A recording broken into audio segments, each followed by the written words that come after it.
പക്ഷെ പെട്ടെന്ന് കൊറോണ വന്നു കഴിഞ്ഞപ്പോൾ ആൾക്കാരെല്ലാവരും പെട്ടെന്നൊരു ബൂം വന്ന് നേരെ റെക്കോർഡ് ചെയ്യുന്നു, നേരെ അപ്ലോഡ് ചെയ്യുന്നു. അപ്പോൾ ഇതാണ് ഓൺലൈൻ ട്യൂഷൻ തെറ്റിദ്ധരിച്ച്. അല്ലെങ്കിൽ ഇങ്ങനെ പേരിന് ട്യൂഷന് പോകുന്നുണ്ട്, ഒരു ടീച്ചറുണ്ട്, ഓൺലൈനിൽ ഇരിക്കുന്നുണ്ട്, എന്തൊക്കെയോ സംസാരിച്ച് പോകുന്നുണ്ട്.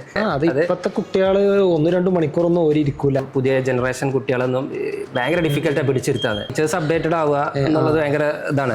ഇന്ന് കൊടുക്കുന്ന സാധനം ആയിരിക്കൂല ഒരു കൊല്ലം കഴിഞ്ഞാൽ. അരമണിക്കൂറാണെങ്കിൽ ഒരു അരമണിക്കൂർ ഇരുന്നാൽ മതി ഒരു ദിവസം. ആ അരമണിക്കൂർ കൊണ്ട് മാക്സിമം ഔട്ട്പുട്ട് എങ്ങനെ ഉണ്ടാക്കിയെടുക്കാൻ പറ്റും. ശരിക്കും ഓൺലൈൻ ക്ലാസ് കൊറോണൻ്റെ മുമ്പ് തന്നെ തുടങ്ങിയിട്ടുണ്ട്. അതിൽ നല്ല റിസർച്ചും കാര്യങ്ങളൊക്കെ ഉണ്ടായിരുന്നു. പക്ഷെ പെട്ടെന്ന് കൊറോണ വന്നു കഴിഞ്ഞപ്പോൾ ആൾക്കാരെല്ലാവരും പെട്ടെന്നൊരു ബൂം വന്ന്. അപ്പോൾ ആ ഒരു റിസർച്ചിൻ്റെ ഒരു കാര്യമൊക്കെ പെട്ടെന്ന് അല്ലാതെ വരാതെ തന്നെ നേരെ എന്തായിരുന്നു ഓഫ്ലൈൻ ട്യൂഷൻ അല്ലെങ്കിൽ ഓഫ്ലൈൻ ക്ലാസ്, അത് നേരെ റെക്കോർഡ് ചെയ്യുന്നു, നേരെ അപ്ലോഡ് ചെയ്യുന്നു. അപ്പോൾ ഇതാണ് ഓൺലൈൻ ട്യൂഷൻ തെറ്റിദ്ധരിച്ച്. അങ്ങനെ ആദ്യത്തെ ടൈമിൽ ഒരു 2020-21 ടൈമിലൊക്കെ അതിന് നല്ല ഡിമാൻഡും ഉണ്ടായിരുന്നു, എക്സാം ഓറിയന്റഡ് ആയിട്ട്. പക്ഷേ അത് കുട്ടികളുടെ ഒരു ഡെവലപ്മെൻറ്റോ അല്ലെങ്കിൽ കറക്റ്റ് മനസ്സിലാവുന്നുണ്ടോ ചോദിച്ചാൽ ഒന്നുമില്ല. എന്താണോ ഓഫ്ലൈൻ ട്യൂഷൻ അത് നേരെ റെക്കോർഡ് ചെയ്യുന്നു, ഇതിലോട്ട് ഇടുന്നു.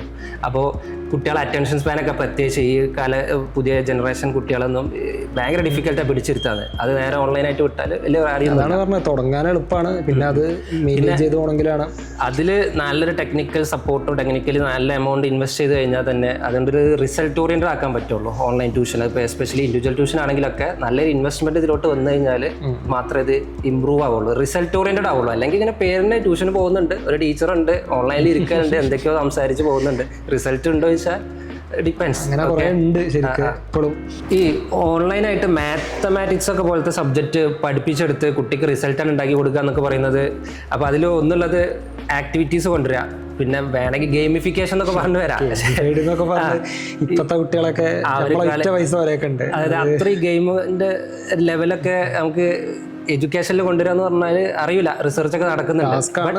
എന്നാലും ഒരു ആക്ടിവിറ്റീസ് കൂടുതൽ കൊടുത്ത് കുട്ടികളെ കൊണ്ട് മാക്സിമം പണിയെടുപ്പിക്കണം ഇങ്ങനത്തെ സബ്ജക്റ്റുകൾക്ക്, മാത്സ് സയൻസ് ഒക്കെ. ഇപ്പോഴത്തെ കുട്ടികൾ 1-2 മണിക്കൂറൊന്നും ഓരി ഇരിക്കൂല. അരമണിക്കൂറാണെങ്കിൽ 1 അവർ മാക്സിമം എൻഗേജ്ഡ് ആക്കുക, കുട്ടികളെ കൊണ്ട് പണിയെടുപ്പിക്കുക.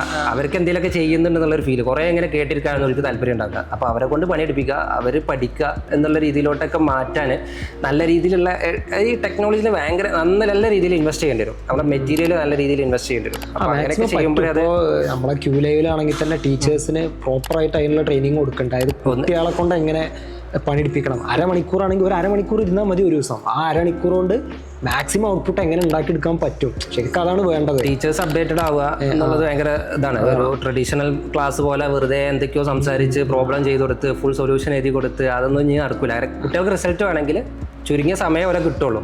ആ സമയത്ത് മാക്സിമം അവരെ കൊണ്ട് പണിയെടുപ്പിക്കുക. ടീച്ചേഴ്സിന് ട്രെയിനിങ് കൊടുത്ത സമയത്ത് നമുക്ക് കിട്ടിയിട്ടുള്ള ഒരു എക്സ്പീരിയൻസ് അത് തന്നെയാണോ. നല്ല എക്സ്പീരിയൻസ് ഉള്ള ടീച്ചേഴ്സ് ഉണ്ട്, നല്ല സബ്ജക്ട് നോളജ് ഉള്ള ടീച്ചേഴ്സ് ഉണ്ട്. പക്ഷേ ഈ ചുരുങ്ങിയ സമയം കൊണ്ട് എസ്പെഷ്യലി GCC കൺട്രീസിലൊക്കെ ഉള്ള കുട്ടികൾക്ക് ഒരു അരമണിക്കൂർ കൊണ്ട് അല്ലെങ്കിൽ 3/4 മണിക്കൂർ കൊണ്ട് മാക്സിമം സാധനം ഈ പറഞ്ഞ പോലെ ഗെയിമിഫൈഡ് ആയിട്ട് ഓലെക്കൊണ്ട് ആക്ടിവിറ്റീസ് ചെയ്യിച്ചിട്ട് എങ്ങനെയാണ് നല്ല റിസൾട്ട് ഉണ്ടാക്കിയെടുക്കാൻ പറ്റുക എന്നുള്ളതാണ് നമ്മൾ ചെയ്യേണ്ട റിസർച്ച്. അത് നമ്മൾ വൃത്തിക്ക് ചെയ്തിട്ടുണ്ട്. അത് പ്രോപ്പറായിട്ടുള്ള ആയിക്കൊണ്ടിരിക്കും. നമ്മള് ഇന്ന് കൊടുക്കുന്ന സാധനം ആയിരിക്കൂല ഒരു കൊല്ലം കഴിഞ്ഞാൽ. അത് റിസർച്ചായിട്ട് ആ ഒരു രീതിയിൽ ആ ഒരു ഗ്രാഫിൽ പോയിക്കൊണ്ടിരുന്നാൽ തന്നെ അതിനുള്ളൊരു ഔട്ട്പുട്ട് കിട്ടുള്ളൂ.